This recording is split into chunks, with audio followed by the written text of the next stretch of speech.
வணக்கம் நேயர்களே, நீங்கள் கேட்டுக்கொண்டிருப்பது அண்ணா சமுதாய வானொலி 90.4 அலைவரிசை. இது இந்தியாவின் முதல் சமுதாய வானொலி. நேயர்களே, இப்பொழுது நீங்கள் கேட்கவிருப்பது பெண்களுக்கான பாதுகாப்பு சட்டங்கள் பற்றிய சிறப்பு வானொலி தொடர். இத்தொடரில் பெண்களுக்கு தேவையான பல்வேறு சட்டங்கள் குறித்து விளக்கம் அளிக்க இருக்கிறார் வழக்கறிஞர் ஸ்வப்னம் பானு அவர்கள். இவரை பற்றி கூற வேண்டுமானால், இவர் சென்னை உயர்நீதிமன்றத்தில் வழக்கறிஞராக பணிபுரிந்து வருகிறார். மேலும் சென்னை பல்கலைக்கழகத்திற்கு சட்ட ஆலோசகராகவும் செயல்பட்டு வருகிறார். பார் கவுன்சிலில் 13 ஆண்டுகள் நிறைவு செய்துள்ள இவர் சிவில் மற்றும் குற்றவியல் வழக்குகளை கையாண்டு வருகிறார். இன்று இத்தொடரின் முதன் பாகமாக பெண்கள் குடும்ப வன்முறை பாதுகாப்பு சட்டம் பற்றி தெரிந்து கொள்ள இருக்கிறோம். வாங்க நிகழ்ச்சியை கேட்போம். வணக்கம் மேடம். வணக்கம். தற்போதைக்கு பெண்களுக்கு தேவையான சட்டங்கள் என்னென்ன இருக்குன்னு சொல்கிறீங்களா மேம்? கண்டிப்பாக சட்டங்கள் பல இருக்குது. பட் ஆனால் நம்ம முக்கியமான சட்டங்கள் இன்னி தேதியில் நம்மளுக்கு என்ன தேவையோ பெண்கள் சார்ந்து இருக்கிற சட்டங்கள் அதை பற்றி தான் நம்ம இன்றைக்கி பேச போகிறோம். ஸோ அதில் முதல்ல பார்த்தீங்கன்னா 2 சட்டங்கள் என்னை பொறுத்த வரைக்கும் ரொம்ப முக்கியமானது. ஒன்று டவுரி ப்ரொஹிபிஷன் ஆக்ட், ரெண்டாவது டொமஸ்டிக் வயலன்ஸ் ஆக்ட். இது 2 முக்கியமான சட்டங்கள். அதை தாண்டி இம்மோரல் டிராஃபிக்கிங் ஆக்ட்னு ஒன்று இருக்குது. அப்புறம் indecent representation of women act இருக்குது. அண்ட் ரொம்ப ரொம்ப முக்கியமான விஷயம் ஒரு ஆக்ட் பொறுத்த வரைக்கும் இருக்குன்னா, the sexual harassment of women at work place, the prevention, அதை தடுக்கிறது எப்படின்னு ப்ரிவென்ஷன் ஆஃப் செக்ஷுவல் ஹாரஸ்மெண்ட் ஆக்ட்னு ஒன்று இருக்குது. இது ஒர்க் பிளேஸில் ஒர்க் பண்ணுற விமனுக்கு இந்த ஆக்ட் ரொம்ப முக்கியமான ஒரு விஷயம். இன்ஃபேக்ட் ஒர்க் பிளேஸ் மட்டும் இல்லை, பல இடத்துல பல வேலைகள் பண்ணுற பல பெண்களுக்கு இது ஒரு முக்கியமானது. இது நம்ம லைனாக ஒன்றா டிஸ்கஸ் பண்ணிட்டு போகலாம். பட் இன்டீசென்ட் ரெப்ரசன்டேஷன் ஆஃப் விமென்ங்கிற ஆக்ட் பேசிக்லி என்னன்னு பார்த்தீங்கன்னா, பெண்களை ஒப்சீனா இல்லை ஒரு தப்பான வழியில் ப்ரொஜெக்ட் பண்ணி இல்லை ஏதாவது ஒரு செயல் யாராவது செஞ்சாங்கன்னா அதுக்கு கீழே அவங்களுக்கு என்னெல்லாம் தண்டனைகள் இருக்குது இதெல்லாம் பார்க்குற ஒரு சட்டம் தான் இது. இது ரெகுலேட் பண்ணுற ஒரு சட்டம். இது ஐபிசியோட ஒஃபென்சஸோடு சேர்த்து, தட் இஸ் இந்தியன் பீனல் கோடில் இருக்கிற மற்ற ஒஃபென்சஸோடு சேர்த்து கூட இந்த ஆக்டை எடுத்து பெண்களுக்கு எதிராக பண்ணுற பல செயல்களை எடுத்து ஒரு ஒஃபென்ஸாக பார்க்குற ஒரு ஆக்ட். அப்படி பார்த்திங்கன்னா நான் படித்த மற்ற ஆக்ட்ஸும் இதுக்குள்ளே வந்துடும், இதுக்குள்ளேயே அடங்கும். ஆனால் எந்த மாதிரியான ஒரு குற்றம்னு பார்த்து அதுக்கேற்ற மாதிரி இந்த சட்டங்கள் உள்ளே வந்துடும். அதுக்கேற்ற மாதிரி தான் இதை அப்ளையும் நம்ம பண்ணுவோம். ஓகேயா? தற்போதைக்கு பெண்களுக்கு தேவையான சட்டங்கள் என்னென்ன இருக்குன்னு ரொம்ப அழகாக சொன்னீங்க மேடம். இப்போ அடுத்து இந்த ஒவ்வொரு சட்டத்தை பற்றியும் விவரித்து சொல்கிறீங்களா மேடம்? கண்டிப்பாக. சட்டங்கள் பெண்களுக்கு பொறுத்த வரைக்கும் பார்த்திங்கன்னா நிறைய இருக்குது. அதில் சிலது அவங்களுக்கு ஃபேவரபுளாக இருக்குது, சிலது அவங்க ரைட்ஸை என்ஃபோர்ஸ் பண்ணுறதுக்கு இருக்குது. இப்போது அவங்களுக்கு ஏதாவது ஒரு தப்பாக நடந்துச்சுன்னா இதை எப்படி சரிப்படுத்துறதுன்னு சில சட்டங்கள் இருக்குது. சில சட்டங்கள் எப்படின்னா அவங்க உரிமையை குரல் கொடுக்க சில சட்டங்கள் இருக்குது. இப்போ நீங்கள் பார்த்தீங்கன்னா இந்த டொமஸ்டிக் வயலன்ஸ் ஆக்ட்னு ஒன்று இருக்குது. இது முக்கால்வாசி பெண்கள் இனி தேதியில் யூஸ் பண்ணுற ஒரு டாப் நம்பர் 1 ஆக்ட். இந்த ஆக்ட் கீழே தான் நிறைய குற்றங்கள் பதிவாகிறது. இது கோர்ட்டில் பார்த்தீங்கன்னா இதுக்கு ஒரு பெரிய விவாதம் இருக்குது. இது சிவிலா கிரிமினலா, இப்போ கோர்ட் ஒரு முடிவுக்கு வந்துருச்சு. பட் நான் அதை பற்றி இப்போ பேச போகிறதில்ல, ஏன்னா அது வக்கீல்கள் பார்க்க வேண்டிய வேலை. பட் ஒரு டொமஸ்டிக் வயலன்ஸ் என்னன்னு முதல்ல நம்ம புரிஞ்சுக்கணும். டொமஸ்டிக்ங்கிற இங்கிலீஷ் வேர்டு அதோட மீனிங் என்னென்னா, ஒரு குடும்பம் இல்லை ஒரு குடும்பம் சார்ந்த ஒரு இடம் இல்லை ஒரு இடத்துக்குள்ளே நம்ம சுற்றி இருக்கிற ஆளுங்கக்குள்ளே நடக்கிற ஒரு விஷயம். ஆனால் இது ரோட்லேயோ இல்லை பப்ளிக்கில் நடக்கிற விஷயம் கிடையாது. அதுக்கு தான் வேறு ஆக்ட்ஸ் இருக்கும். அதுதான் நான் லிஸ்ட்டாக உங்களுக்கு படித்து சொன்னேன். அது ஒவ்வொரு ஆக்ட் அதுக்குள்ளே அடங்கும். இப்போ டொமஸ்டிக் வயலன்ஸ் ஆக்ட்னு பார்த்தீங்கன்னா, ஃபார் எக்ஸாம்பிள், ஒரு புருஷன் பொண்டாட்டி இருக்காங்க, ஒரு மாமனார் மாமியார் இருக்காங்க, பல இன்லாஸ் இருக்காங்க ஒரு ஃபேமிலியில். அங்கே அந்த பெண்களுக்கு என்ன நடக்குது அந்த குடும்பத்துக்குள்ளே, அந்த கொடுமைகள். இப்போ இந்த கொடுமைகள்ங்கிறது சொல்கிறதுனால இது கொடுமை ஆகாது. கொடுமைங்கிறது என்ன, இது முதல்ல டொமஸ்டிக் வயலன்ஸா இல்லையா, வன்முறை தான் வயலன்ஸ். இந்த வன்முறை இருக்கா இல்லையான்னு தான் ஃபஸ்ட்டு நம்ம அனலைஸ் பண்ணணும். இப்போ இந்த டொமஸ்டிக் வயலன்ஸ் ஆக்ட் கீழே பேசிக்லி இதோட மொத்த ஒரு நியூக்ளியஸே என்னென்னா, ஒரு பெண்ணுக்கு இந்த குடும்பத்தில் நடக்கிற இந்த கொடுமைக்கு என்ன பதில் இல்லை இவங்களுக்கு என்ன தீர்வு இருக்குது, அதுதான் இந்த ஆக்ட்குள்ளே நிறைய விஷயங்கள் இருக்குது. இப்போ இந்த ஆக்ட் கீழே நீங்கள் ஒரு கம்ப்ளைண்ட் கொடுத்தீங்கன்னு வைங்களேன், நீங்கள் போலீஸ் ஸ்டேஷன்லையும் போய் கொடுக்கலாம், இல்லை ப்ரொடெக்ஷன் ஆஃபீஸர்கிட்டையும் போய் கொடுக்கலாம், இல்லை டேரெக்டாக கோர்ட்டில் கூட மேஜிஸ்ட்ரேட் கிட்ட போய் கொடுக்கலாம். இப்போ நீங்கள் கொடுக்கும்போது இதுலேருந்து உங்களுக்கு என்னெல்லாம் கிடைக்கும்னு ஒரு கேள்வி இருக்குது இல்லையா? இதில் பல விஷயங்கள் இருக்குது. இது ஒரு கிரிமினல் ஆங்கிள்லேருந்தும் பார்க்கணும், ஒரு சிவில் ஆங்கிள்லேருந்தும் பார்க்கணும். இப்போ நீங்கள் முதல்ல போய் சொல்கிறீங்க, என்னை வீட்டிலேருந்து என் புருஷன் என்னை துரத்திட்டாரு அப்படின்னு நீங்கள் போய் ஒரு கம்ப்ளைண்ட் ஃபைல் பண்ணுறீங்கன்னா, இதில் இன்ட்ரிம் ரிலீஃப்ஸ்னு நிறைய இருக்குது. இன்ட்ரிம் ரிலீஃப்ஸ்னால் இப்போதைக்கு என்ன உங்களுக்கு ஒரு தீர்வு கொடுக்கலான்னு கோர்ட்டு முடிவு பண்ணும். அந்த இப்போதைக்கு கொடுக்குற தீர்வு செக்ஷன் 18 படி, அந்த ஆக்ட் கீழே செக்ஷன் 18 படி சில இன்டர்ம் ரிலீஃப்ஸ் உங்களுக்கு கொடுக்கலாம், தீர்வுகள். என்ன தீர்வுகள்னு பார்த்தீங்கன்னா, உங்களுக்கு மெயின்டெனன்ஸ் கொடுக்கலாம். இந்த கேஸ் முடிகிற வரைக்கும் உங்களுக்கு இப்போதைக்கு ஒரு மெயின்டெனன்ஸ், உங்களுக்கு வந்து ஒரு தங்க ஒரு இடம், இல்லை உங்கள் வீட்டிலேருந்து உங்களை வெளியே அமுச்சிட்டாங்கன்னா, உங்கள் மேட்ரிமோனியல் ஹோம்லேருந்து உங்கள் கல்யாணமான வீடுலேருந்து உங்களை அமுச்சிட்டாங்கன்னா மறுபடியும் அங்கே போய் வாழ்கிறதுக்கு என்ன பண்ணலாம், ஷேர்ட் ஹவுஸ் ஹோல்டுன்னு சொல்லுவாங்க அந்த ஆக்டில். Meaning living with your husband. எங்கேலேருந்து ஒன்று அமுச்சாங்களோ அங்கேருந்தே நீங்கள் வந்து மறுபடியும் போய் வாழ்ந்து இந்த கேஸை நீங்கள் கண்டெஸ்ட் பண்ணலாம். அப்புறம் உங்களுக்கு ஏதாவது உங்களோட பொருள்கள் உள்ளே மாட்டியிருக்குன்னா அது எடுத்து கொடுப்பாங்க. இந்த மாதிரி நிறைய விஷயங்கள் இருக்குது. இப்போது இது ஒரு ட்ரையல் மாதிரி நடக்கும். மீனிங் நீங்கள் உங்கள் எவிடன்ஸ் கொடுப்பீங்க, உங்களோட சப்போர்ட்டிவ் டாக்குமெண்ட்ஸ். லெட்ஸ் சே உங்களுக்கு வந்து ஏதோ ஃபிசிக்கலாக உங்களை அப்யூஸ் பண்ணிட்டாங்க, உன்னை அடிச்சிட்டாங்க, இல்லை நீங்கள் ஹாஸ்பிட்டலுக்கு போய் ரெக்கார்ட்ஸ் எடுத்து என்னை இப்படி வந்து தாக்கிட்டாங்க அப்படின்னு சொல்லி நீங்கள் அந்த மெடிக்கல் ரெக்கார்ட்ஸ்லாம் எடுத்துகிட்டு போய் நீங்கள் கொடுப்பீங்க கோர்ட்டில். இது பேஸ் பண்ணி ஜட்ஜ் என்ன பண்ணுவாங்கன்னா, உங்கள் ஹஸ்பண்டோ இல்லை எதிர்கட்சியில் யார் இருக்காங்களோ, அது உங்கள் இன்லாஸாக கூட இருக்கலாம், புருஷன் தான் இருக்கணும்னு அவசியம் இல்லை, உங்கள் மாமனார் மாமியார் நாத்தனார் யார் வேணாலும் இருக்கலாம், அவங்களுக்கும் ஒரு ஆப்பர்ச்சுனிட்டி கொடுத்து அவங்கள டிஃபெண்ட் பண்ணுறதுக்கு ஒரு சான்ஸ் கொடுப்பாங்க. இப்போது அவங்க டிஃபெண்ட் பண்ணும்போது 2 விஷயம் நடக்கும். ஒன்று, கோர்ட் வந்து உங்களுக்கு சார்பாக ஒரு முடிவு கொடுக்கும், ஆமாம் இந்த பொண்ணு வந்து இவ்வளோ கொடுமைகளை வந்து அனுபவிச்சிருக்கா, அதனால இவளுக்கு இதெல்லாம் ரிலீஃப் ஒரு தீர்வு கொடுக்கணும், இல்லை அவன் இந்த மாதிரி பண்ணியிருக்கானா நீ இவளுக்கு இதெல்லாம் பண்ணணும்னு சொல்லி அதில் மெயின்டெனன்ஸ் ஆர்டர் பண்ணலாம். மீனிங் லைஃப் லாங் நீ உன் பொண்டாட்டிக்கு வந்து இவ்வளோ காசு கொடுக்கணும், இல்லை நீ வந்து இந்த வீடை வந்து அவள் பேருக்கு எழுதி கொடுக்கணும். அதுவும் குழந்தைகள் இன்வால்வ்டாக இருந்தாங்கன்னா இன்னும் சீரியஸாக அந்த மேட்டர் போகும். அதே மாதிரி செக்ஷன் 32 கீழே நீங்கள் பார்த்தீங்கன்னா, இப்போ 18 கீழே நம்ம சொன்னோம்ல இந்த தீர்வுகள்லாம் கொடுத்தாங்க, இதே மாதிரி 32ல் என்ன ஆகும்னா, சப்போஸ் அந்த தீர்வுகள் கொடுக்குறாங்க, ஆனால் உங்கள் புருஷன் வந்து அது பண்ண மாட்டேங்கிறாரு, கோர்ட் சொல்லுது உங்களுக்கு மெயின்டெனன்ஸ் கொடுக்கணும், ஆனால் அவர் கொடுக்கல, நீங்கள் என்ன பண்ணுவீங்க? 32 கீழே போய் நீங்கள் என்ன பண்ணுவீங்கன்னா, கோர்ட்டுக்கிட்ட நான் இந்த மாதிரி ஒரு ஆர்டர் வாங்கினேன், ஆனால் எனக்கு இதில் தீர்வு இன்னும் கொடுக்கல, எனக்கு சேர வேண்டிய எந்த விஷயமும் எனக்கு வரலை அப்படின்னு நீங்கள் சொன்னீங்கன்னா, கோர்ட் என்ன பண்ணோன்னா சுமோட்டோ இல்லை உங்கள் கம்ப்ளைண்ட் பேஸ் பண்ணி மறுபடியுமே இந்த வாட்டி கிரிமினல் ஆக்ஷன் எடுக்கும். ஏன்னா 32 கீழே பார்த்தீங்கன்னா இது கிரிமினலாக மாறிடும் இப்போ. ஏன்னா கோர்ட் ஒரு ஆர்டர் போட்டு நீங்கள் அதை மதிக்காமல் பண்ண வேண்டிய வேலையை பண்ணலைன்னா இப்போ இது கிரிமினலாக மாறி கோர்ட்டுக்கு இன்னொரு உரிமையும் இருக்குது. இந்த ஸ்டேஜில் வந்து 498A டவுரி ப்ரொஹிபிஷன் சொல்லுவோம் இல்லையா, அது ஐபிசியில் வரும்.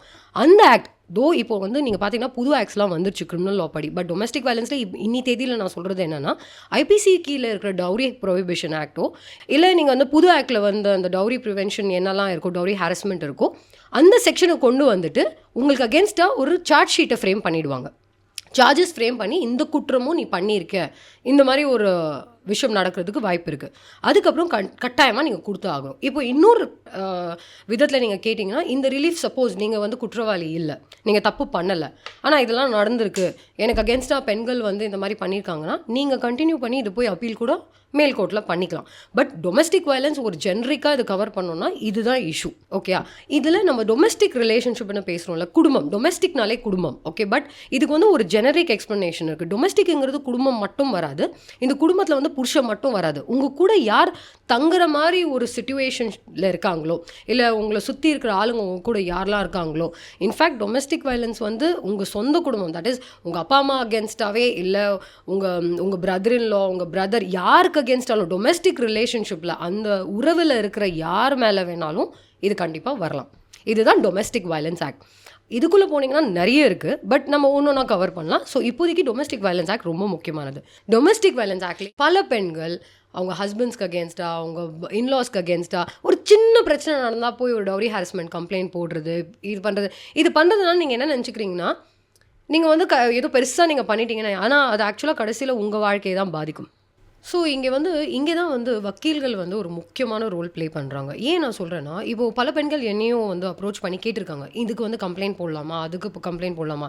இப்போது என்னோடய ப்ராக்டிஸ், என்னோடய மொராலிட்டி எப்படின்னா, நான் இந்த மாதிரி கம்ப்ளைண்ட்ஸை வந்து பேருக்காக இல்லை அவங்க சொல்கிறாங்கன்னு சொல்லி விசாரிக்காமல் நான் எப்போவுமே யாருக்குமே பதிவு பண்ண மாட்டேன். அந்த மாதிரி கேஸும் நான் நடத்த மாட்டேன். ஓகேயா, ஸோ நான் ஏன் இது சொல்கிறேன்னா, இங்கே தான் நிறைய தப்பு நடக்கும். ஒரு லாயரோட டியூட்டி வந்து இந்த இடத்துல வந்து ரொம்ப முக்கியமானது. ஏன்னா ஒருத்தங்க வந்து சட்டம் தெரியாமல் நம்மக்கிட்ட வரும்போது, சட்டம் தெரிஞ்ச நம்ம தான் அவங்கள ஒழுங்காக கைட் பண்ணணும். ஆமாம், உன் புருஷன் அடிச்சிட்டானா, வா நம்ம டவுரி ஹாரஸ்மெண்ட் கம்ப்ளைண்ட் பண்ணிடலாம், இப்படி பண்ணால் அந்த பொண்ணு உண்மை பேசுகிறாளா இல்லையான்னு கூட தெரியாமல் அவள் சொல்கிறான்னு சொல்லி நீங்கள் போய் பண்ணுறதோ, இல்லை உங்களுக்கு அது கரெக்டுன்னு தோணுதோ நீங்கள் பண்ணுறீங்களோ, நீங்கள் என்ன பண்ணுறீங்கன்னா 2 விஷயங்கள் நீங்கள் பண்ணுறீங்க. முதல்ல அந்த பொண்ணோட வாழ்க்கை கெடுக்குறீங்க. ஏன்னா அதுக்கப்புறம் அந்த பொண்ணு அந்த குடும்பத்தில் எப்படி போவான்னு நம்மளுக்கு தெரியாது. 2வது அவள் அதை மீண்டு எப்படி வருவான்னு நம்மளுக்கு தெரியாது.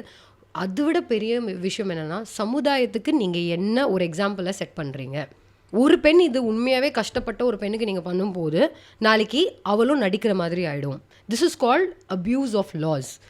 இந்த மாதிரி பண்ணுறதுனால நீங்கள் உண்மையான விக்டிம்ஸை வந்து ஓவர் ஷேடோ பண்ணிடுவீங்க.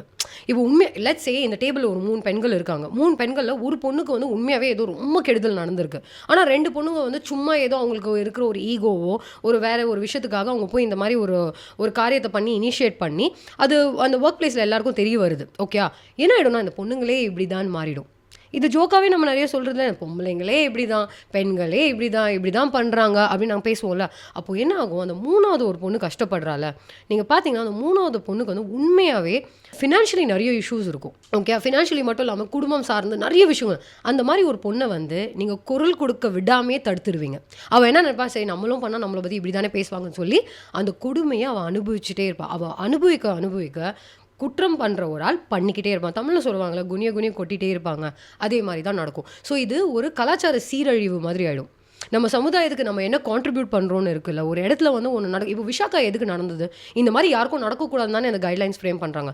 இப்போ நீங்கள் தப்பாக ஒரு விஷயம் பண்ணிட்டீங்கன்னா நீங்கள் அதுக்கும் ஒரு கைட்லைன்ஸ் ஃப்ரேம் பண்ணுறீங்க. இந்த மாதிரி ஒரு ஃபால்ஸ் கம்ப்ளைண்ட் வந்தால் என்ன பண்ணணும் பண்ணுறீங்களா இல்லையா? ஆனால் அந்த அவேர்னஸும் இருக்கணும் எனக்கு தெரிஞ்சு. ஏன்னா ஒரு லான்னு வந்துச்சுன்னா, ஒரு சட்டம் இருக்குன்னா அதில் நல்லதும் இருக்குது கெட்டதும் இருக்குது, அதில் மிஸ்யூஸும் இருக்குது யூஸும் இருக்குது. ஸோ நம்ம இது வந்து எல்லாருக்குமே கற்றுக் கொடுக்கணும். இப்போ நம்ம ஒர்க் பிளேஸ் பற்றி இவ்வளோ பேசணும் இல்லையா? இப்போ ரீசெண்டாக நடந்த ஒரு கொடுமையான விஷயம் என்ன, நம்ம கொல்கட்டா ரேப் கேஸ். அது எங்கே நடந்தது? கொல்கத்தா ரேப் கேஸ் வந்து ஒரு டாக்டருக்கு வந்து ஹாஸ்பிட்டலில் டியூட்டி ஹவர்ஸில் நடந்தது இல்லையா? இப்போ இதோட கிராவிட்டி, இதோட ஒஃபென்ஸ் வந்து பொண்ணு இறந்துட்டா, கொலையே பண்ணிட்டாங்க அந்த பொண்ணை. இது எவ்வளோ பெரிய விஷயம். இப்போ டாக்டர்ஸ்லாம் என்ன சொல்கிறாங்க, நாங்களாம் நைட் ஷிஃப்ட்லாம் ஒர்க் பண்ணுறோம், எங்களுக்கு என்ன பாதுகாப்பு இருக்குது அப்படின்னு கேட்குறாங்க இல்லையா?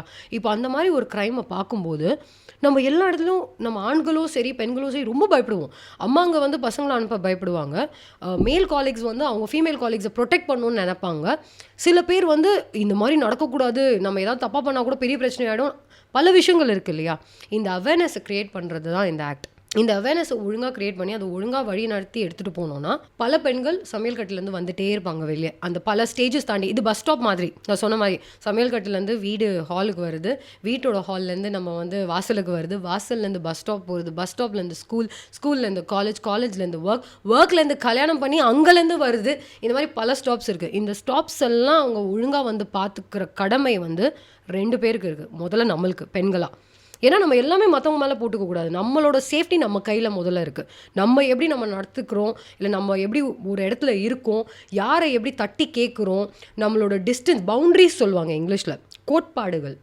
இதை வந்து நம்ம ஃபஸ்ட்டே வந்து அது கிளியராக வச்சுக்கணும். என்கிட்ட நீ இவ்வளோ தான் பேச முடியும், என்கிட்ட இந்த மாதிரி ஆபாசமான ஜோக் நீ அடிக்க முடியாது, என்கிட்ட வந்து நீ பேசும்போது உன்னோட லிமிட் இவ்வளோ தான். நான் உன்னை ஒரு அண்ணாவோ ஒரு சாராக கூப்பிட்றேன்னா இவ்வளோ தான் நீ என்கிட்ட பேசணும். இதுக்கு மேலே எனக்கு கூப்பிடக்கூடாது, வெளியே கூப்பிடக்கூடாது, டீ குடிக்க கூப்பிடாது, இதுக்கு கூப்பிடாது. கூப்பிட்டா எல்லாரும் குரூப்பாக போவோம். ஓகே, நான் உனக்கு consent is a very important word in law. So இதில் கன்சென்ட்ங்கிறது வந்து நம்ம சம்மதம்ங்கிறது ரொம்ப முக்கியம். ஒரு பெண்ணுக்கு சம்மதம் இல்லைன்னா அவனால் எதுவுமே பண்ண முடியாது. அது மீறி அவன் பண்ணுறான்னா தான் நம்ம பேசின இந்த ஆக்ஸ் எல்லாமே வரும். ஆனால் நம்ம அங்கேயே இது கட் பண்ணிடலாமே. இன்றைக்கி ஒரு நாள் ஒருத்தவங்க கூப்பிட்றாங்க, வாங்க ஜூஸ் குடிக்க போகலான்னு நம்ம வெளியே போயிட்டு நாளைக்கு மறுபடியும் அவன் கூப்பிடும்போது நீங்கள் போகாதவன் அவனுக்கு கோவம் வந்து அவன் ஏதாவது பண்ண, அது சரின்னு நான் சொல்ல வரல. பட் நீங்கள் ஃபஸ்ட்டே அது நடக்காமல் பார்த்துக்கோங்க. நீங்கள் வந்து ஒரு வேலைக்கு போகிறது எதுக்கு? உங்கள் வேலையை பார்க்குறதுக்கு. உங்கள் வேலையை பாருங்கள். நீங்கள் வளர போகிற அந்த ஜேர்னியை பாருங்கள். நீங்கள் உங்களோட க்ரோத்தை மட்டுமே ஃபோக்கஸ் பண்ணி தேவையில்லாமல் ஒரு புது இடத்துல ஒரு புது ஆள்கிட்ட எப்படி பழகணும்னு நம்ம முதல்ல கற்றுக்கணும். கரெக்டாக? நம்ம இப்போ வெளியில் யாராவது ரோட்டில் வந்து நம்மக்கிட்ட பேசுகிறாங்க, நம்ம போய் பேசுவோமா? பண்ண மாட்டோம் இல்லையா? நம்ம ஸ்ட்ரேஞ்சர்ஸ் கிட்ட பேசக்கூடாதுன்னு சொல்லியிருக்காங்களா? நீங்கள் போகிற இடத்துல முதல்ல அனலைஸ் பண்ணணும். யார் கூட நீங்கள் பழகுறீங்க, யார் கூட நீங்கள் இருக்கிறீங்க, அது எல்லாமே நீங்கள் கேட்கணும். ஓகேயா? ஐம் சாரி, நம்ம சின்ன வயசுலேருந்து நம்ம வீட்டில் சொல்லி வளர்க்குறது என்ன? போகிற இடத்துல யார்கிட்டையும் பேசக்கூடாது, குட் டச் பேட் டச், இதெல்லாம் நம்மளுக்கு எது அப்படின்னா இப்போ எல்லாருமே நம்மளை ப்ரொடெக்ட் பண்ணலாம்ல போகிற இடத்துல. ஏன் நம்ம அப்பா அம்மாலாம் நம்மளுக்கு சொல்லிக் கொடுக்குறோம்? இதெல்லாம் நம்ம சொல்லிக் கொடுக்குறது ரீசன் என்ன? முதல்ல நம்ம காண்டாக்ட் ரொம்ப முக்கியம். நம்ம எப்படி இருக்கும், அது மீறி நம்மளுக்கு பல சிக்கல்கள் வரலாம். நான் அதை பற்றி பேசல, அதுக்கு தான் இந்த ஆக்ஸ் எல்லாமே. பட் நம்ம முதல்ல ஒழுங்காக இருந்து தட்டி கேட்கணும். எங்கே தப்பு நடக்குதோ அங்கே தட்டி கேட்கணும். எப்படி தட்டி கேட்கணும் தான் ரொம்ப முக்கியமான. இங்கிலீஷில் சொல்லுவாங்க, a woman needs to know how to be intelligently dependent. போன உடனே ஐயோ என்ன இது பண்ணிட்டாங்க பிரச்சனை அது நம்மளுக்கு ஹெல்ப் பண்ணாது. இன்டெலிஜென்ட்டாக ஒரு சிச்சுவேஷனை எப்படி ஹேண்டில் பண்ணுறது வந்து நம்ம விமனுக்கு சொல்லிக் கொடுக்கணும். முதல்ல ஒரு இடத்துல போய் ஒன்று நடந்ததா, அது எப்படி நம்ம ஒன்று பொறுத்துட்டு போக வேணாம். அது வந்து நீங்கள் சப்ரெஸ் பண்ணி உங்களுக்குள்ளே வச்சு அந்த கொடுமையை நீங்கள் அனுபவிக்க வேணாம். அதுக்குன்னு அதை எக்ஸ்பிரஸ் பண்ணும்போது தப்பாகவும் பண்ண வேணாம். ஏன்னா எது நடந்தாலும் உங்களுக்கு தான் அதில் வந்து பாதிப்பு. கரெக்டாக? Correct ma'am. உங்களுக்கு தான் பாதிப்பு. ஸோ அந்த பாதிப்பு இருக்கிற பட்சத்தில் நீங்கள் வந்து அதை எப்படி எடுத்துரும், இதுதான் நம்ம கல்வி நம்மளுக்கு சொல்லி கொடுக்குது. ஸோ நம்ம அதை எப்படி ஹேண்டில் பண்ணுறது. இப்போ அடுத்தது ஹேண்டில் பண்ணிட்டோம். பண்ணதுக்கப்புறமும் இப்போ நம்ம அந்த கொல்கத்தா பொண்ணு பார்த்தீங்கன்னா, அது எனக்கு சொல்கிறதுக்கே எனக்கு வாய் கூசுது, எனக்கு சொல்லவே வரல. அவள் என்ன பண்ணியிருப்பா, அவள் எவ்வளோ அதை தடுத்திருப்பா, என்ன பாவம் அந்த பொண்ணை வந்து இப்படி ஆளாக்கிட்டாங்க. இப்போ எல்லாரும் இந்த ஊரே வந்து அந்த டாபிக் பற்றி பயங்கரமாக பேசுது. பட் உண்மையாகவே நம்ம ட்ரீட் பண்ணுறோமா? இன்ஃபேக்ட் நீங்கள் பார்த்தீங்கன்னா இந்த இன்டர்னல் கம்ப்ளைண்ட்ஸ் கமிட்டி வந்து நம்ம கோர்ட்ஸ்லேயும் வந்து ஸ்டார்ட் பண்ணியிருக்காங்க, ஏற்கனவே இருக்குது. இந்த கமிட்டிஸில் வந்து உள்ள என்னெல்லாம் ஹைகோர்ட்டில் நடக்குதோ இல்லை மற்ற கோர்ட்டில் நடக்குதோ இந்த இஷ்யூஸ் கூட எடுத்துக்கிறாங்க.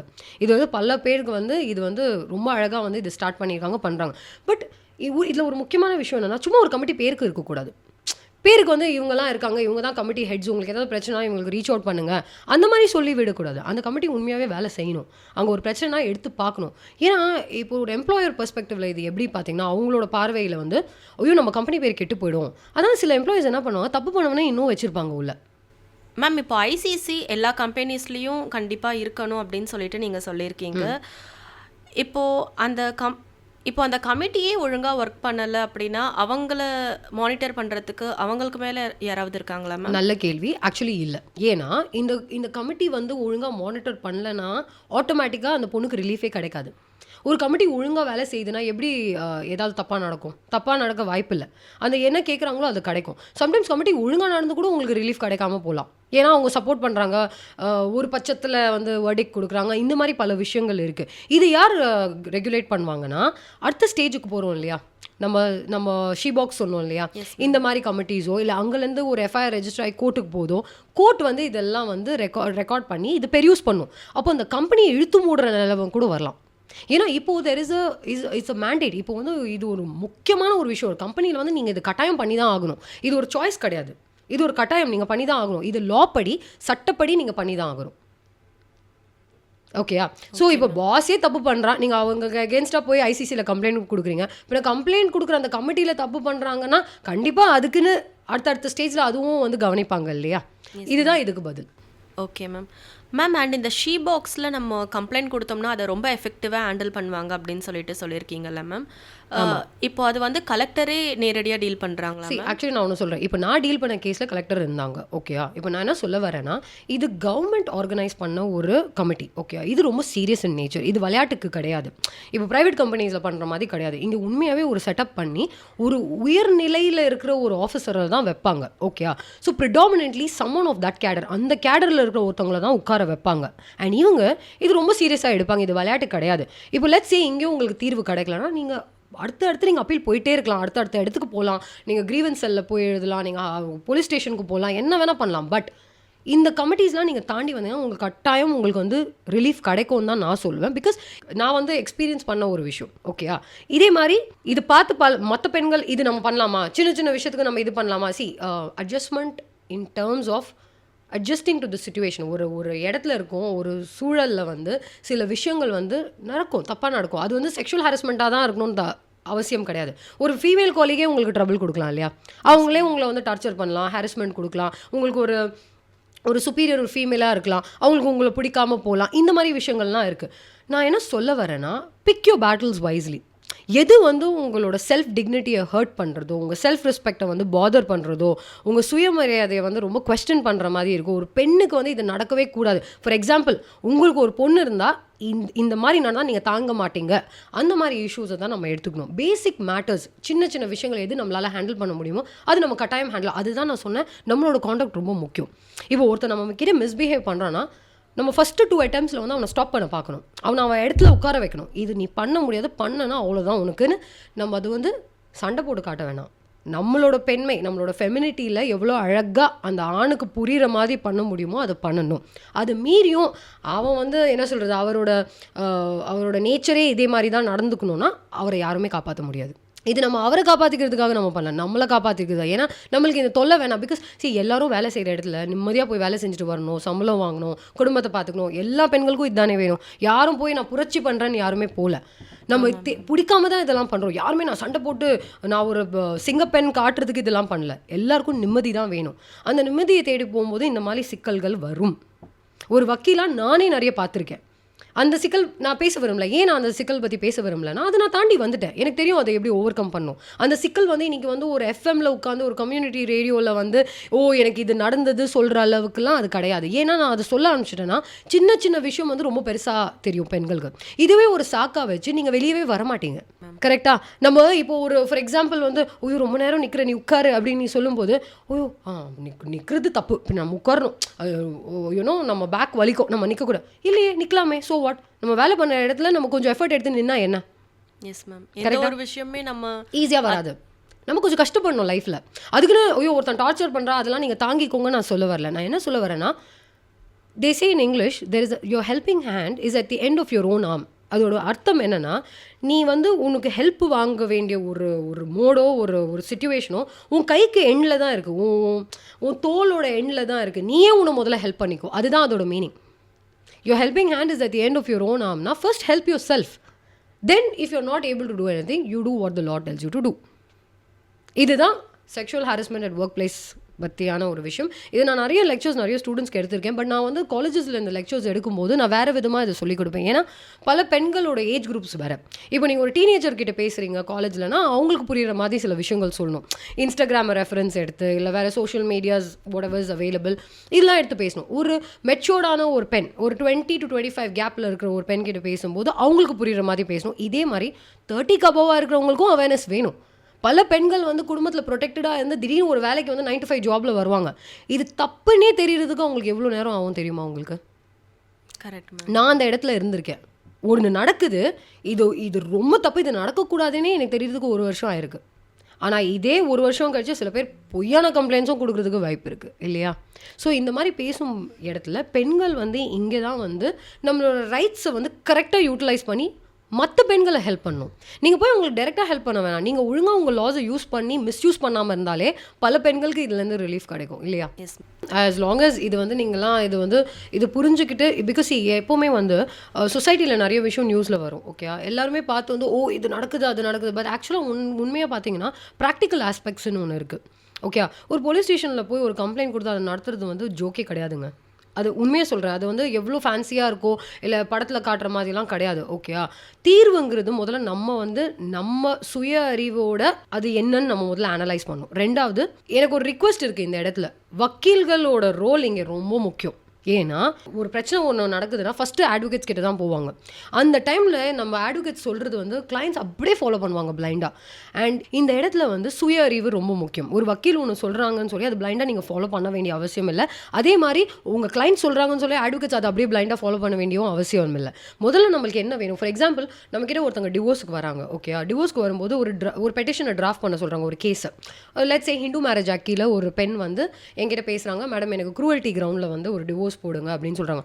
அவங்க சொல்கிறாங்க எனக்கு இதெல்லாம் நடந்தது அதெல்லாம் நடந்தது. இப்போது இந்த குடும்பத்தில் ஒரு பெட்ரூம்குள்ளே நடக்கிற விஷயங்களுக்கு வந்து நம்மளுக்கு எவிடன்ஸ் கிடையாது. கரெக்டாக, இட்ஸ் நாட் ரெக்கார்டட் இல்லையா? ஸோ அப்படி சொல்லும்போது அவங்க சொல்கிறாங்கன்னு சொல்லி அந்த புருஷனுக்கு அகேன்ஸ்டாக இஷ்டத்துக்கு நம்ம போடக்கூடாது. நம்ம கிளைண்ட்டுக்கு என்ன வேணும்? முதல்ல அவங்க வாழ நினைக்கிறாங்களா இல்லை பிரியணும்னு நினைக்கிறாங்களா? வாழ நினைக்கிறாங்களா? நீங்கள் அந்த மாதிரி தப்பாக போட்டிங்கன்னா அந்த பையன் வந்து அவங்க கூட வாழ போகிறதே இல்லை. அதே மாதிரி பசங்க வந்து நீங்கள் உங்கள் வீட்டில் இருக்கிறவங்க பேச்சு கேட்டுட்டு உங்கள் பொண்டாட்டியை டார்ச்சர் பண்ணுறதோ இல்லை அவளுக்கு வந்து சைலண்ட் ட்ரீட்மெண்ட் கொடுத்துட்டு அவங்கள இன்னும் கஷ்டப்படுறதோ, பசங்களை பார்க்காம விடுறதோ, இந்த மாதிரி பண்ணிவிட்டு அவங்க எப்போவுமே பார்த்துட்டு இருப்பாங்கன்னு நீங்கள் நினைக்காதீங்க. இந்த சொசைட்டியில் வந்து நீங்கள் பார்த்தீங்கன்னா பெண்களோட பிரிவுகள் பார்த்தீங்கன்னா பல இருக்குது. ஃபஸ்ட்டு பிரிவு பார்த்தீங்கன்னா அப்பா அம்மா கீழே ப்ரொடெக்டடாக வருவாங்க. அப்பா அம்மா தான் எல்லாமே, ஸ்கூலில் போய் விடுறது, கூட்டிகிட்டு வருது, டியூஷன் கிளாஸ் போகிறது, கல்யாணம் பண்ணி வைக்கிறது, அவங்கள அப்படியே பார்த்து அவங்கள ஒரு வீட்டுக்கு அனுப்பிச்சிருவாங்க. சரியா? இது ஒரு பிரிவு. ரெண்டாவது பிரிவு என்னென்னா இப்போ இருக்கிற பிரிவு, பெண்கள் வந்து படிக்கிறாங்க, காலேஜுக்கு போகிறாங்க, சுயமாக வந்து டிசிஷன்ஸ் எடுக்கிறாங்க, பல இடத்துக்கு போகிறாங்க, அவங்களே வந்து அவங்க முடிவுகள் எடுக்கிறாங்க, இவங்க இருக்காங்க. மூணாவது இருக்கிறவங்க தான் இந்த ரெண்டுத்துக்குமே நடுவில் வரவங்க. ஒன்று இண்டிபெண்டன்ஸே இல்லை ஒரு பெண்ணுக்கு, இன்னொரு ஸ்டேஜில் வந்து பயங்கர இண்டிபெண்டன்ஸ் ஒரு பெண்ணுக்கு, மூணாவது ஸ்டேஜில் ரெண்டும் கட்டமாக இருக்கும். நீ முழுசாகவும் நீ முடிவு எடுக்க முடியாது, முழுசாகவும் நீ இவங்கள நம்பியும் இருக்க முடியாது. இங்கே தான் பிரச்சனை வருது. இங்கே அவேர்னஸ் எப்படி வருதுன்னா, இந்த ஃபுல்லாக அம்மா அப்பாவை நம்பி இருக்கிறவங்க என்ன பண்ணுவாங்க, அவங்களுக்கு என்ன பண்ணணும்னே தெரியாது. அம்மா அப்பா எது சொன்னாலும் கேட்டுப்பாங்க. இந்த 3 ஸ்டேஜ் வந்து ஆண்களுக்கும் அப்ளை ஆகும். சரியா? ஸோ இது நடக்கும்போது என்ன ஆகும்னா இந்த பெண்கள் இங்கே தான் தப்பான டெசிஷன் எடுத்துருவாங்க. என்ன பண்ணுறதுனே தெரியாமல் வந்து ஒன்று நான் முடிவு எடுக்கிறேன்னா தப்பான முடிவு எடுக்கிறதுக்கு வாய்ப்பு இருக்குது. இல்லை அம்மா அப்பா சொல்கிறாங்கன்னா அங்கேயும் தப்பான. ஃபார் எக்ஸாம்பிள் நான் ஒரு வீடியோ பார்த்தேன். இது ரொம்ப அழகான ஒரு வீடியோ. பேசிக்கலி இந்த வீடியோவில் என்னன்னா ஆண்கள் பெண்கள் பல வயது சேர்ந்த ஒரு கேட்டகரி, பல வயசு ஏஜ் குரூப்ஸில் இருக்கிற மென் அண்ட் விமனை வந்து ஒரு காம்படிஷனில் வைக்கிறாங்க. இந்த காம்படிஷனில் வச்சு என்ன பண்ணுறாங்கன்னா அவங்க சொல்கிறாங்க, நாங்கள் சில கேள்விகள் கேட்போம் உங்ககிட்ட, யாரெல்லாம் இது பண்ணியிருக்கீங்களோ நீங்கள் வந்து 1 ஸ்டெப் முன்னாடி வரணும், யாரெல்லாம் பண்ணலையோ 1 ஸ்டெப் பேக் எடுக்கணும் அப்படின்னு சொல்கிறாங்க. நான் என்ன இந்த கேம் எனக்கு புரியல அப்படின்னு நான் யோசித்தேன். ஸோ ஃபஸ்ட்டு என்னெல்லாம் கேட்குறாங்களோ, யாரெல்லாம் ஐஸ்கிரீம் சாப்பிட்ருக்கீங்க 1 ஸ்டெப் முன்னாடி வாங்க. சில பேர் வராங்க, சில பேர் பின்னாடி போகிறாங்க. யாரெல்லாம் வந்து தனியாக ட்ரிப்புக்கு போயிருக்கீங்க, இந்த மாதிரி நார்மல் கேள்விங்கள்லாம் கேட்குறாங்க.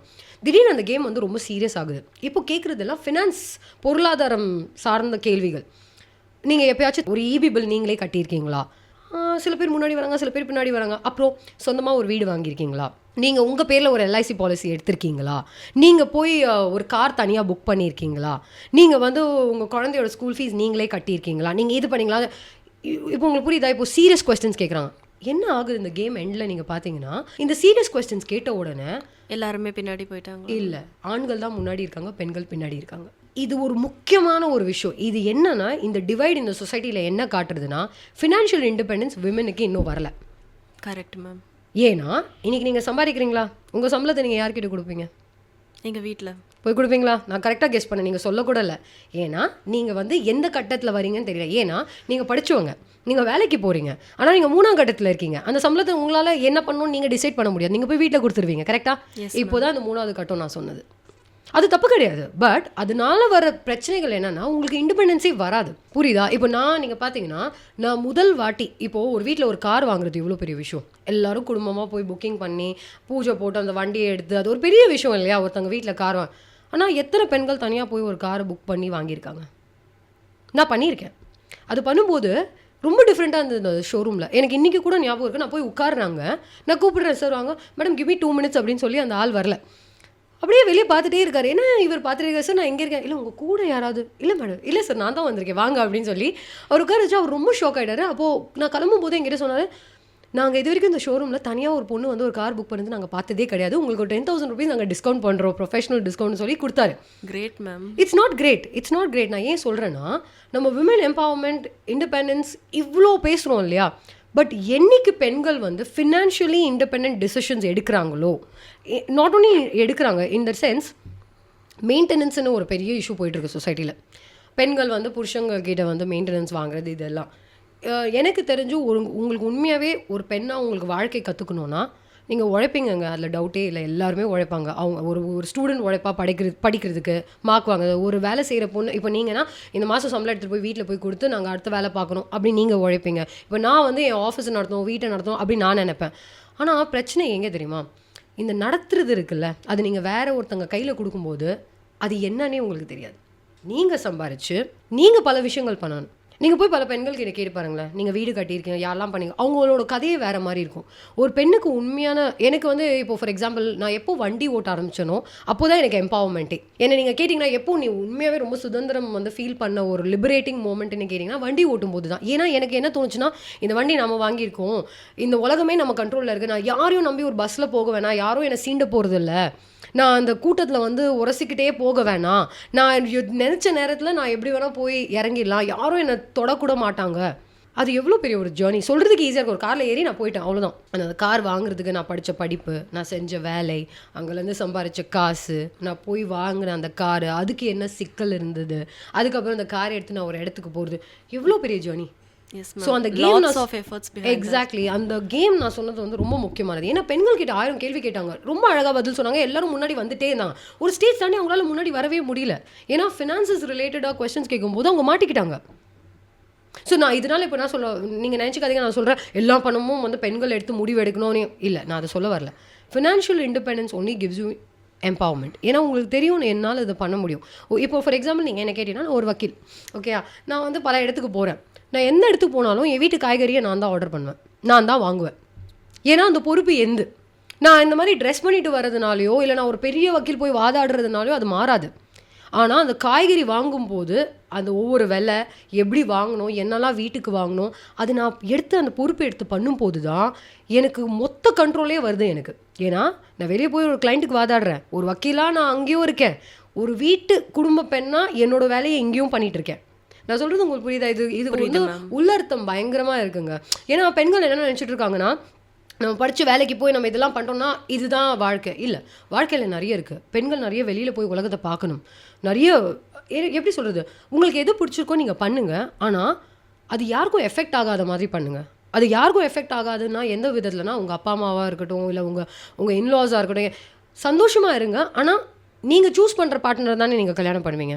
இப்போ அந்த பார்ட்னருக்கு தெரியும் உங்களுக்கு என்ன பிடிக்கும் பிடிக்காது. அதெல்லாம் நீங்கள் ஒரு குடும்பத்தில் போய் மாட்டிக்கிட்டு பிடிக்காதவனை ஒரு கல்யாணம் பண்ணிக்கிட்டு அவன் இது பண்ணக்கூடாது அது பண்ணக்கூடாது, அது ஒரு பிரச்சனையாகி அது போலீஸ் ஸ்டேஷன் வந்து அது எதுக்கு? அதெல்லாம் அந்த முடிவை நீங்கள் எடுங்க. உங்கள் லைஃப் மேட்டரை நீங்கள் சூஸ் பண்ணுங்கள். அது தப்பாக போச்சு அப்புறம்னா அது நம்ம கையில் கிடையாது. பட் இந்த டிசிஷனை நீங்கள் தானே எடுக்கணும் முதல்ல. பிகாஸ் நம்ம கல்யாணம் பண்ணுற ஆள் ரொம்ப முக்கியம். நம்ம லைஃப் ட்ராவல் பண்ணிட்டு போகிற ஆள் ரொம்ப ரொம்ப முக்கியம். ஏன்னா இப்போ நம்ம சொல்கிற ஒவ்வொரு ஸ்டேஜ் இருக்குல்ல, காலேஜ் இதெல்லாம், இது தாண்டி ஒருத்தங்க கல்யாணம் பண்ணிவிட்டு நம்ம வேலைக்கு போகும்போது அங்கே ஒரு சீண்டல் வரும்போது உங்கள் புருஷன் உங்கள் சப்போர்ட் பண்ணணும். இப்போ நாளைக்கு நீங்கள் போய் வீட்டில் சொல்கிறீங்க, இந்த மாதிரி நடந்திருக்கு ஒர்க் பிளேஸில், நான் என்ன பண்ணணும்னு எனக்கு தெரியலங்க. உங்கள் புருஷன் சொல்ல அதெல்லாம் கண்டுக்காத விட்டுரு. நீங்கள் என்ன பண்ணுவீங்க? கோவம் வரும். என் பேரண்ட்ஸ் கிட்ட வேறு யார்கிட்டயாவது சொல்ல ட்ரை கடைசியில் நீங்கள் கம்ப்ளைண்ட் ஃபைல் பண்ணுவீங்களா இல்லையா? Yes ma'am. பண்ணுவீங்களா? அவங்க மேலே கம்ப்ளைண்ட். ஆமாம், உங்கள் ஹஸ்பண்ட் பண்ண வேணாம்னு சொல்கிறாரு, நீங்கள் பண்ணுவீங்களா இல்லையா? கொடுப்பேன் மேம். அவ்வளோதான். இப்போது எத்தனை பேர் இது பண்ண முடியும்? இப்போ நீங்கள் கொடுப்பீங்க, ஆனால் அதுக்கான சிக்கல் வீட்லேயும் நீங்கள் டீல் பண்ணணும். வீட்லேயும் இந்த பிரச்சனை உங்கள் புருஷன் வந்து குத்தி குத்தி காட்டுவார், நான் சொன்னேன் நீ கேட்கல, உன்னால் எவ்வளோ பிரச்சனைன்னு சொல்லுவார். Supporting husband well and great, amazing. But இல்லைனா இப்போ நீங்கள் 2 பிரச்சனை டீல் பண்ணணும். ஆஃபீஸ்லேயும் ஒரு பிரச்சனை டீல் பண்ணணும், வீட்லேயும் ஒரு பிரச்சனை டீல் பண்ணணும். யோசிச்சு பாருங்கள் எவ்வளோ தாண்டி வரணும் நம்ம. ஸோ எனக்கு தெரிஞ்ச பல பெண்கள் பண்ணுற இன்னைக்கு தப்பு என்னை பொறுத்த வரைக்கும் என்னென்னா, சீக்கிரமாக கல்யாணம் பண்ணிக்கிறது, தப்பான ஆளை அவசரமாக கல்யாணம் பண்ணிக்கிறது, இவங்க சொன்னாங்க அவங்க சொன்னாங்கன்னு சொல்லி பண்ணிவிட்டு அதுக்கப்புறம் அவனே ஏதாவது தப்பு பண்ணால் அதே சொன்ன ஆளுங்க யாரெல்லாம் கல்யாணம் பண்ண சொன்னாங்களோ அவங்க பேச்சு கேட்டுட்டு மறுபடியும் இன்னொரு தப்பு பண்ணிடுது. இந்த மாதிரி நிறைய நடக்குது. ஸோ இதெல்லாம் அவாய்ட் பண்ணுறதுக்கு தான் நான் ஆரம்பிக்கும் போது நான் சொன்னேன், முதல்ல நம்ம யார், நம்ம என்ன பண்ணுறோம் நம்மளுக்காகன்னு ரொம்ப முக்கியம். ஸோ இந்த ஆக்ட் இவ்வளோ தான். Thank you for all this information. You're most welcome. Thank you so much for having me. நேயர்களே, இந்த நிகழ்ச்சி உங்களுக்கு பயனுள்ளதாக இருந்திருக்கும் என்று நம்புகிறோம். மீண்டும் அடுத்த பாகத்தில் சந்திப்போம். அதுவரை உங்களிடம் இருந்து விடைபெறுவது ஆஷா மற்றும் உங்கள் ஆர்ஜி யஷாவினி. தொடர்ந்து கேளுங்கள் அண்ணா சமுதாய வானொலி 90.4 அலைவரிசை. நன்றி, வணக்கம்.